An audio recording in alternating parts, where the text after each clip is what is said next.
Yo, ladies and gentlemen, welcome back to our YouTube channel, Gentle One TV. So for today's video, another update about Jomcar. So kay Carla, no? So this video is from Kalingap TV. So it has a title is Hala, ang daming pulis sa apartment ni Carla. Kumuha ng picture mananagot. Kalingap Rab latest vlog. So ladies and gentlemen, before we start, don't forget to support Kalingap TV. Also, Kalingap Rab, support nyo rin. Kuya Bal Santos Matubang ate na vlog. So, ladies and gentlemen, without further ado, let's watch this video together. Again, the title of this video, Hala, ang daming pulis sa apartment ni Carla. So, bakit kaya madaming pulis, ano?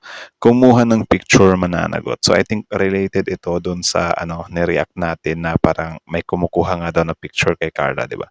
So, Kalingap Rab latest vlog. So, again, ladies and gentlemen, Kalingap TV, Kalingap Rab, Gentle One TV, like, comment, share, subscribe. Start. Pulis sa apartment. Kumuha ng picture. Again.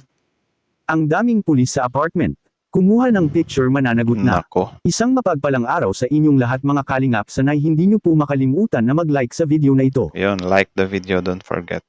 At paunawa tapusin muna ang kaboohan ng video na ito mga kalingap at para malaman ang nilalaman nito. Also, watch till the end before you comment para akma din yung komento mo, di ba? At maraming salamat po mga kalingap sa pagpatuloy na pagsuporta lalo na kay Kuya Val Santos Matubang at kay Ate Edna Vlogs at Kalingap Rab, salamat po. Yun. Grabe mga kalingap, ang daming mga pulis sa apartment ni Carla. Seguridad ni Carla inaasikaso na. At kumuha ng picture mananagot na sa batas. Hala. Pero bago yun mga Anyway, support nyo rin pala, the father and son of Kalingap.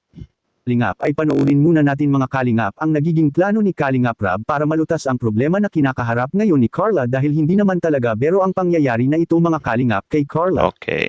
May mga nakapaghinala na sa kasamahan ni Carla na sina Arjin Anya ang may gawa nito. At malinaw nga na sinabi ni Kalingap Rab na hindi sila Arjin ang may kagagawan nito, at para maiwasan ang duda ng mga viewers patungkol dito.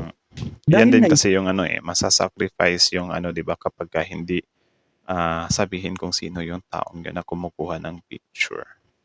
But anyways, pwede din siyang maprotektahan yung yung taong yun kasi hindi naman talaga natin alam kung sino yun, di ba? Malay natin binigyan ng chance or whatsoever.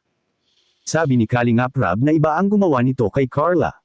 At ano ba ang plano ni Kalingap Rab at solusyon sa problema ngayon ni Carla? What is it? Yan ang ating makikita sa video. Okay.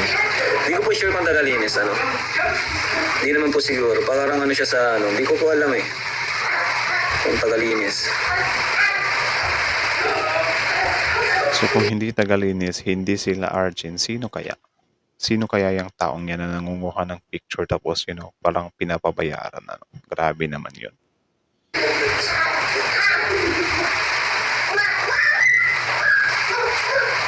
Lagyan ng CCTV tao. Maglagay ng CCTV bro. Yan ang maganda. CCTV talaga. Tama. At huwag basta-basta magpapasok ng kahit na sino. Tama.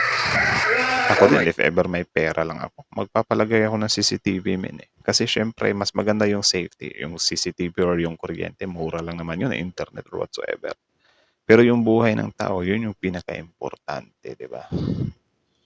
Yun. Pero the best talaga, huwag magpapasok ng hindi natin kakilala.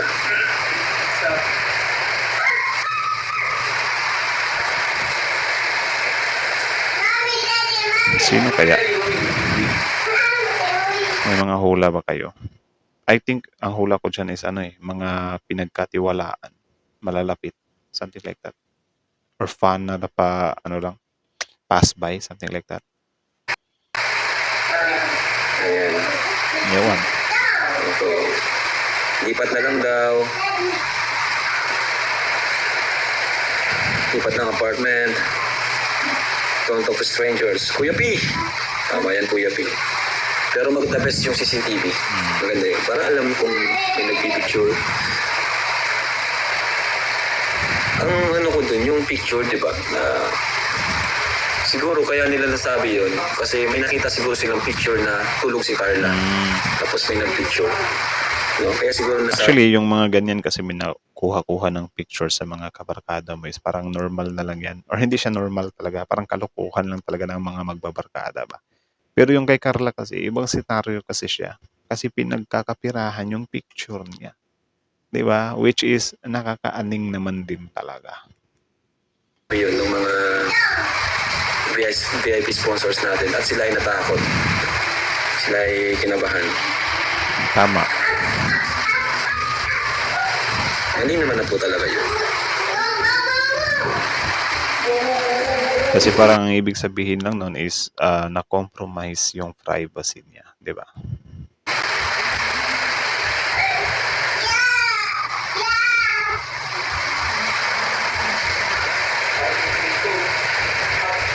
Ang mga napasok doon ay sila Kuya Ian, Kuya David. Ay, hindi po sila. Hindi po sila yun. So malinaw, hindi si Kuya Ian, hindi din si Kuya David, ano.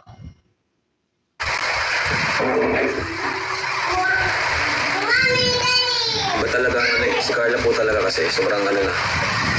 Spoke na. Sobrang kilala na, marami na talagang sponsors. Maraming nagmamahal kay Carla. Hanggang ngayon, marami po siyang sponsors talaga. Pero hindi niya tinitake advantage ang mga sponsors niya, hindi niya sinasamantala. Talagang si Carla ay lumalaban pa rin ng patas. Agree ako doon. Sobrang down to earth din talaga ni Carla. I think isa din sa nakapagpahasa sa kanya is yung mga experience niya sa buhay, ano.